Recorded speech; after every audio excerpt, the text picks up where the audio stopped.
Hello everyone, আবারও চলে এসেছি একটি নতুন কেকের ডিজাইন নিয়ে। এটা ছিল আমার 11ই অক্টোবরের একটি ডিজাইন।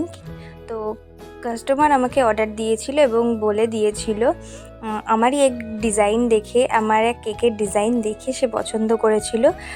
সেই কেকটার মতোই আমাকে বানাতে বলেছিল। আমি সেরকমই কালার কম্বিনেশন রেখেছিলাম, সেম টু সেম। ডিজাইনটি একটু আলাদা হয়েছে, একই রকম তার মধ্যে একটু আলাদা। কাস্টমারকে আমি বলে দিয়েছিলাম আমার যদি কিছু ভালো লাগে সেখানে অ্যাড করতে পারি। তো কাস্টমার আমাকে বলে দিয়েছে হ্যাঁ অবশ্যই পারো।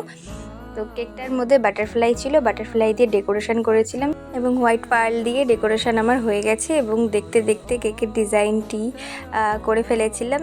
পুরো ভিডিওটি দেখে বলবে অবশ্যই কেকটি কেমন হয়েছে এবং কাস্টমারের নাম আমি পরে লিখে দিয়েছিলাম। এই ছিল আমার কেকের ফাইনাল লুক। কাস্টমারের তো ভীষণ পছন্দ হয়েছে। তোমরা দেখে অবশ্যই কমেন্ট করে জানাবে, কোথাও ভুল ত্রুটি থাকলে অবশ্যই আমাকে কমেন্ট করে বলবে। ভালো লাগলে লাইক, কমেন্ট অ্যান্ড শেয়ার করতে ভুলবে না।